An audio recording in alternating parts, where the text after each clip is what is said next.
Hey, Chris. What's the name of our company, our group? Do you want to start that again and use the right word? Yeah. Hey, Chris. What's the name of our group? Baby Beard Media. Thanks. Do we want to do we want to like make the noises of the Futurama intro as our intro?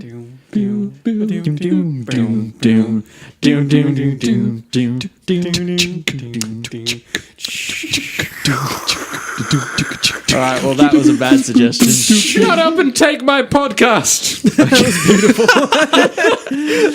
Okay, let's go with that. Do it different every time. Yeah, Sure. okay. Hey, when we start, each of us have to try and do a Shut Up and Take My Podcast scream. Hello, everyone. Welcome to Shut Up and Take My Podcast. I'm Chris. I am Sean. And I'm James. So this is where we'll be looking at every episode of Futurama from the beginning. I'll say it right now. We are the only, as of recording, the Australian Futurama podcast. We are the only one. We said it here. Yep, That we know. That's us. that we know of. We did like minimal research on this, so it's a very vague. If it wasn't on the first page of Google, we're okay. Hey, look, if you're not on the first page of Google, where are you? I don't know. Go home. I typed in Australia Futurama podcast. Yeah, you're good. And then set. just I think we're Futurama covered. Wikipedia came up and Sweet. they're fine. We're covered then. You know, we should have called ourselves the Australian Futurama Podcast. They would have found us so much easier. Damn it. That's not as good to scream. Yeah, it doesn't but then, seem to like, have a same ring but to it. We don't need a ring. We just need to be very basic. I like Futurama. Remember when Fry did this? Yes, I do. That is all. 5 stars. Dear listeners, we promise we'll get into the episode. All episode right, so 1. we're looking at the pilot, actually. The Okay. first episode, season 1, episode 1, Space Pilot 3000. Nice. So we got 2 directors here, Rich Moore of Zootopia and Wreck-It Ralph fame, which makes me very excited and happy. We got Greg Vanso as well, who's Rough Draft Studios founder. So they're the animation company that does Futurama and Simpsons and plenty of other peeps. Written by the 2 creators, so Matt Groening and David X. Cohen. Yep. So this aired in 1999. So we were what? Like, I was 10. No, No, I don't think you were 10. I was 8. You were 8. I was 8. Yes. How old am I? I was also 8. Yeah, I'm 25. Yeah, that checks out. that checks out. The math. Yeah. So this is at the height of kind of the Simpsons popularity as well. So they came in at a really good time for them to debut. They came at a good second. time to do sci-fi. Yeah, as well. Next Gen had been around for a while. It kind of ended. We're still releasing movies, but we had Voyager and Deep Space Nine's running. Yep. Enterprise was around, like going to happen soon. We had Stargate running. Yep, sci-fi. Matrix is about to The come out, I'm Matrix. pretty sure. I was So going to if say you're gonna- sci-fi is very much in the pop culture. If you're going to What put a sci-fi, time to be alive. good time to do it. Yeah, absolutely. Yeah, who wants to run down the plot quickly of the pilot? Okay, I'll give it a go. Fry, he's a loser. He's in the 20th century. It's almost the year 2000, New Year's Eve. He ends up delivering a pizza, falls into a cryo chamber. 1,000 years later, he wakes up and he meets Leela. He basically doesn't want to be a delivery boy. And she's like, you're going to be a delivery boy. Yep. Runs away, meets Bender, and Leela chases him throughout the episode. And together they learn that they shouldn't be the jobs that they're forced upon to be. And then they end up doing that anyway. Yeah. Yeah. Nice little full circle to kick it off. I mean, what do we think? Like, this is an episode that sets up so much so quickly and so effectively. Yeah, it does so well. Like as far as a pilot episode, there is so much world building. Yes. World building that happens so quickly. Which is this entices me into a TV show. This is why I love sci-fi. I love that you can draw me in so quickly with this premise. Yes. And you're already building in concepts like suicide booths and talking heads of celebrities. Yep. That Robots that drink alcohol.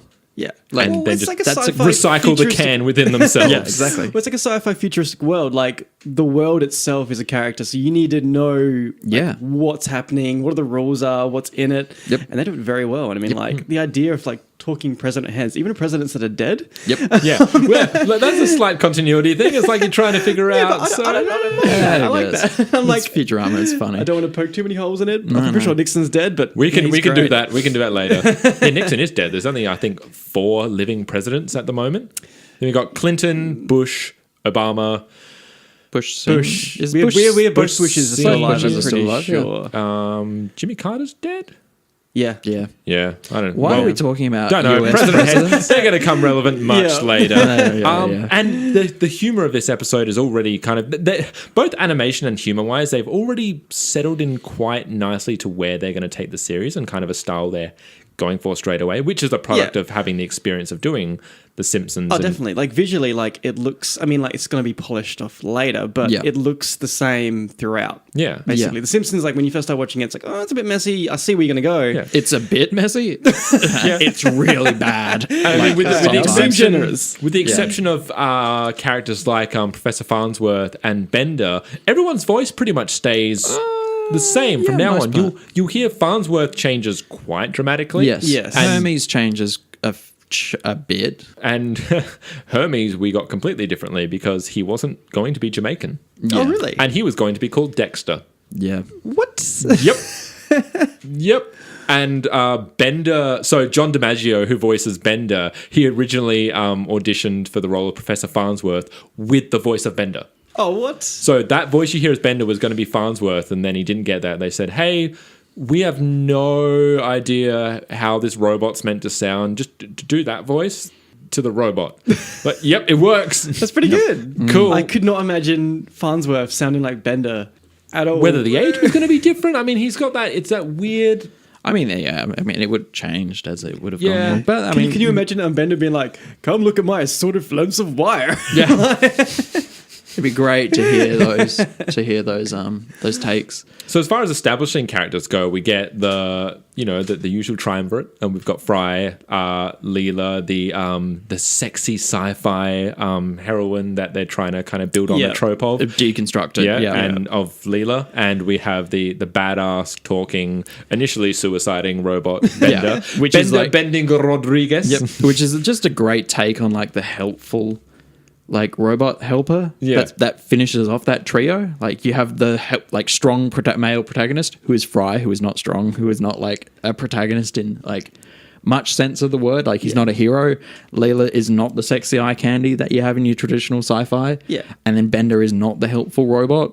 But you can tell, like, Matt Groening's Groening. Matt Groening. What terrible of names. Okay, Matt Groening. You can understand like his character writing because you have a kind of dumb character. You have basically a badass. Yeah. You have a voice of reason. Yep. You have a senile old man. Yep. Yeah. And that's the thing. So we get Professor Farnsworth, Yep. who is going to change quite drastically later. At the moment, he's dottery old man. Yep. Yeah, Later, he's a bit sweeter. But He is a lot in a sweeter. way that Later, he's kind of what, dangerous. like cranky. Yeah. and Yeah, just goes to he's his very bitter Goes to his later on. angry dome. Yeah.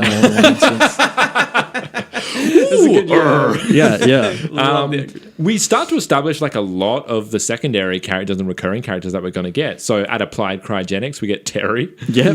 Yeah. Welcome to the world of tomorrow. Like miss Leela's latest Terry. boss. Ipsy. Ipsy. The Indian, Pakistan. I don't know where he's from, but your life is good. Does that lazy worker? Oh no, that's the second episode. Yeah. No, that's We also second get episode. the two cops of the New York Police Department, which is Smitty and Earl. Yep. But written as URL. Get it? It's a robot. Nice. And we also get Richard Nixon, Yes, Yep. of course. who will be president. We have so But many not now. cameos of like heads in that place. Yes. Leonard Nimoy, Leonard Nimoy. straight out the gate. Yeah, like, yeah. Hey, for that- an initial sci-fi animation, they get Leonard freaking Nimoy. How many Yeah. times had The Simpsons already had Leonard Yes. Nimoy where they can like, okay, just come over there for this show quickly? Yeah, but I mean, like, if your fans are like sci-fi nerds, they're like, you know, Yeah. if they're sci-fi fans, not just nerds, legitimizes not it. nerds. Oh yeah, You can be there's nerds so and many fans. Star Trek Yeah. references. Oh, in yeah. this But to it just begin with. legitimizes it straight away. It's just that extra little touch. Yeah. And we get a very weird 90s cameo in Dick Clark. Yeah, Yeah.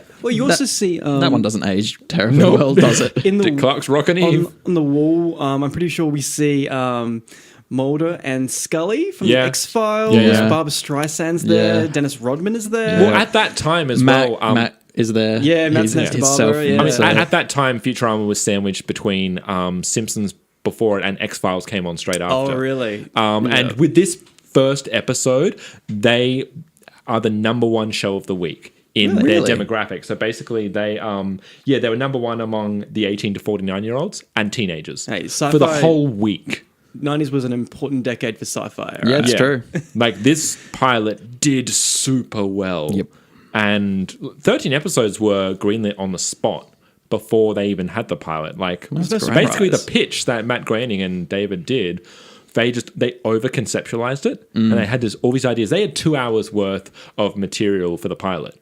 Oh, really? Yeah, and then what we ended up getting was what we got. But there's like weird little plot lines that I initially found out that they were initially going to go for when they were writing. Like, for example, Fry was going to wake up and he was going to get taken to an auction place, and he was going to get sold to Professor Farnsworth for spare organs. That's so much darker. Yeah, no, yeah, it was going to be super dark. Like in the second episode, which we'll talk about later, there's a lot more like ideas of death. There's a lot of Futurama fighting the censor board and what they can and can't get away with. The suicide booth in itself. Like, to bring that in first episode, it's like, okay. Yeah, it's very dark for a kids show, but maybe kids don't know what suicide is. Let's hope. Yeah, I think they do. I mean, we see what happens in the booth. Yeah. In like vivid 3D as well. Yeah, absolutely. Like, that's where they spend the majority of their money in that episode as far as animating it. Well, their entire opening sequence is CGI rendered. Yes. It's insane, and that took ages. It took them like an hour to render every single frame. But it looks great, though, because we get to see like Zap Brannigan going in the tubes Yeah, as well. exactly. I'm like, Speaking of the opening, we have the opening of the episode, which is the Star Trek yes. intro cross Donkey Kong. Yep. Monkey Fracas Jr. Yeah. Monkey Fracas Jr. And just like, I love how quickly it is established that Fry's life sucks. Yeah. Like, breaks up with Michelle. Yep. Do not tip the pizza boy. Yeah, because he gets his bike stolen. He gets his bike stolen. He sucks at playing video games. Like, he loses. Yeah. And he's just so bad. But it's great, though, because like his life's terrible. He gets to go to a future. And it's terrible. Yeah, but like, because it's the future, he likes it. Yeah. Like, it's not that Star Trek like peaceful like what's that word? Utopian. Utopia. It's not utopian at all. It's very, very flawed. It's basically just a slightly faster, I wouldn't say better version of modern day. It's kind of just cleaner. It's great. It's not a utopia, but it's not cleaner because they throw their trash into space. That's right. But it's not a utopia, but it's not a dystopia either. Like, it's not Mad Max. No, it's not Mad Max. It's not Blade Runner. No, it's just their own fresh brand of hell, basically. Yeah. And the other thing that this pilot episode sets up amazingly is future plot lines. Yeah. Nibbler is there from the very beginning. When Fry gets pushed over in the chair, his silhouette is already there. This doesn't pay off until season 4. My God. This is something they've set up 4 years in advance, and they're just paying attention to where, like, they already have such an idea that they want Fry to be just go places, and him to be more than just an insignificant idiot. Yep. Of course, we find out later that it's because he is so stupid that he is special. Yeah. But because he, did the nasty and the pasty. Yeah. And also his brainwaves don't function along the same lines of. But it's just, I just love like what they're already setting up, what they're already building. Well, towards. the wasps, the contents of Wasp's stomach is where the old chips come from. Yeah, the old workers' chips. Except in the episode, it's instead of space wasps, they kind of did it slightly wrong. In the episode, it's space bees. Is it space bees? Yeah, space bees instead of space wasps. That's the only thing they did that was a bit. And also, they're very close. We've got Slurm in the background. In the opening credits, we've already got allusions to Bachelor Chow and Mum. Yep. Mum and her company. Yep. Like, just so many things are already being set up, and it's just beautiful. It makes me excited. What do we think? Favorite moments? Favorite moments? When Bender picks up his arm. Somehow he picks up his arms with his arms that have fallen off. Yeah, that's perfect. Line wise, I do like when Leela kicks the 2 policemen down and basically just like, so we're just doing our jobs. We're peace officers. And it's like, I'm just like, a bit of hypocrisy. I like it. Yeah. I've got is that blimp accurate? Yes, it's 2,999. My God. 1,000,000 years. I like in the future they still have blimps. Yeah. Like, and all the space thing. Like, you couldn't have a hovering TV. It had to be a blimp. I think my favorite line is Farnsworth showing them the bits of wire. Oh, Here's my intergalactic spaceship. Let me show you the bits of different lengths of wire. I like it because he's not angry yet. He's not bitter. No. It's because he's so he's so soft in the way he Yeah, talks. He's like, now I want you to look at my extensive lengths of wire. Yeah, it's great. Like, he's like, there's a bit of charm in there, like a bit of softness, but then like It's not quite as rusty and as quite as like graty that he's it will kinda get like, when he's. it's like, he's like a grandfather. I mean, he got his kill. He's got the last crew killed, but he's kind of a nice guy. And I mean, it's good for the pilot because there isn't a soft character in that pilot without him. No. Yeah. And it's not until later when we start getting a full cast that we actually are allowed to have that. Yeah. Like where Farnsworth is allowed to get more grumpy. Because you have otherwise, people to balance that well, out. yeah, exactly right. My other favourite moment comes from an ad-libbed line. Oh. Which is Billy West, the amazing Billy West. As an aside, when asked about what happens to the old crew, he goes, "Oh, those poor sons of bitches." Well, anyway, ad-libbed. Really? You've got, I mean, John DiMaggio and Billy West both get to ad-lib. Like in the script, it's mentioned that Bender distracts through singing, which is where you get John DiMaggio just going, "Boop, boop, doop, look at my head. That's it felt like it episode, wasn't written, 'cause it was episode just 2, isn't it? That one? Oh my god, it is. Yeah. Oh, it is. I'm That jumping That's ahead. episode 2. You are jumping ahead. I'm jumping Save ahead. that But there's like next just week. so many moments of ad lib, and you can kind of see where they are. And Billy West is just Yeah, perfection. Like, I mean, the two of them. You can especially. see why they like learning from The Simpsons that improvised good voice actors who can improvise and who can work with the writers are such a value. Yeah. And I mean, the fact that these guys, the voice actors, are touring, going to conventions, and getting like their merchandise autographed, you know, like that. Yeah. Like that they're headlining stuff as voice actors. It speaks to the quality of their work, and it speaks to the smarts of the producers and like the creative crew to get those guys in. You know, like that's smart. Smart. SMART. Yeah. Still Simpson nerds at heart. Yeah. Doesn't matter. Can't No, we're escape just grading nerds. Yeah, it's true. It's true. Grading fan club. Like I'm interested to see if Albert Brooks eventually makes a voice acting cameo. It just seems like he'd fit right at home.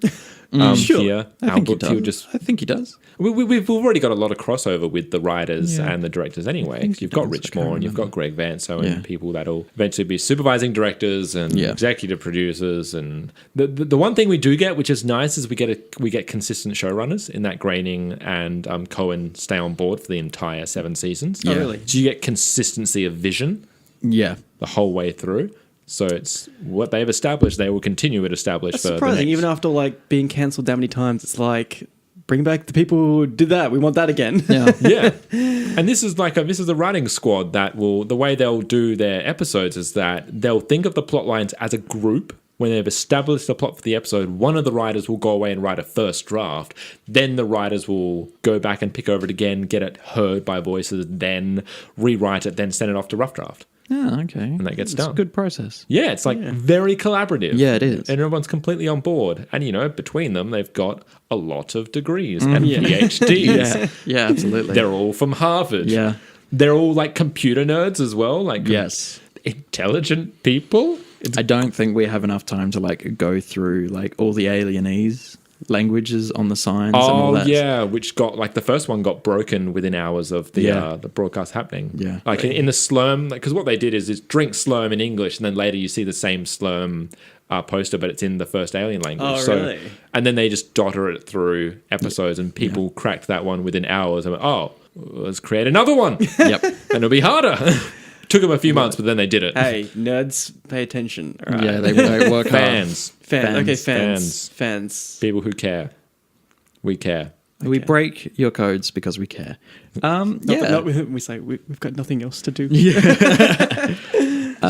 Yeah, so what do we think is an episode? Pretty good episode, yeah? Pretty good. Look, solid all the way around. I mean, it's established its world. It's established a lot of their characters and their supporting cast. There are moments that are genuinely funny and not just for Fry, for many of the characters. Yeah. You're spanning the jokes around, and you're having a nice solid arc where you kind of maintain the status quo, but not. Yeah. So it's just a nice little character We get a nice arc. little circle. Yeah. Like everything comes full circle, but not. Everything changes, but it stays the same. Yeah.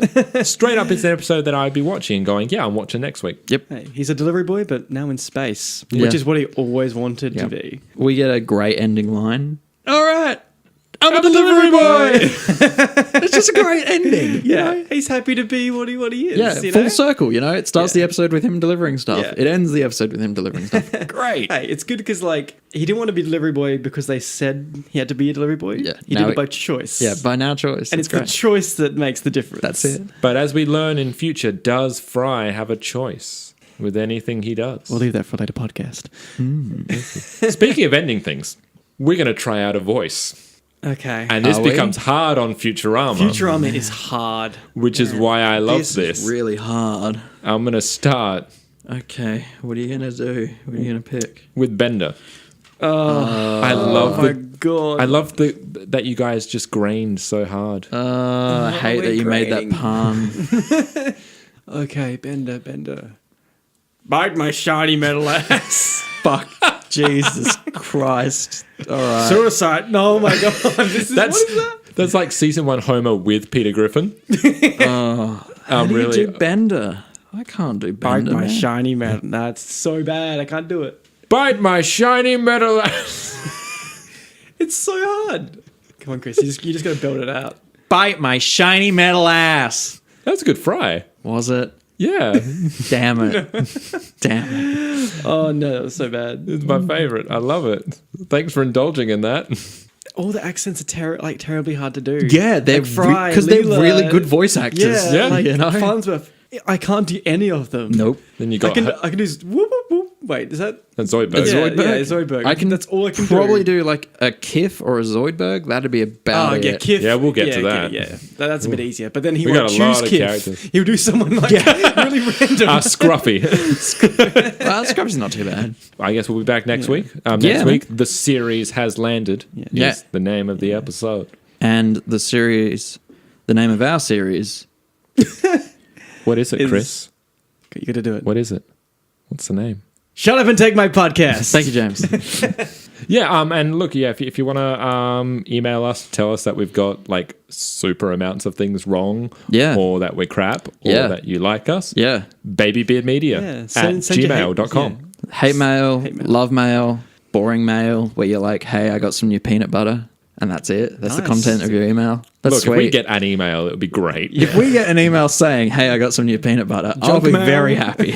I will just mention this. Our resident techie, Mr. Tom, I went onto our Gmail the other week because I hadn't checked it for a while. Do we have email? Yeah, we got an email. What is Good it? that- I just said it. Babybeardmedia at gmail.com. No. What mail did we get? I will tell you, friend. It was from Tom.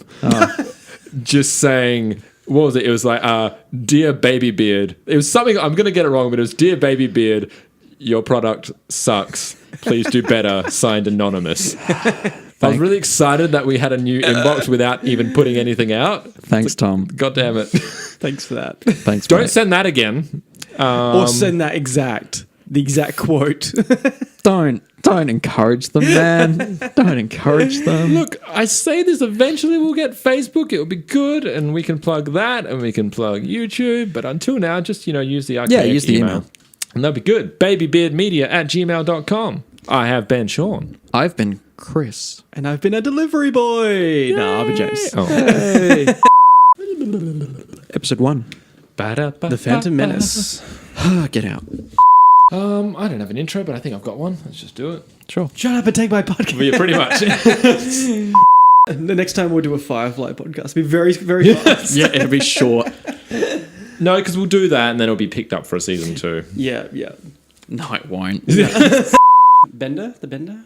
Bender What banter. do you call Bender. it? Bonder. The Bonder.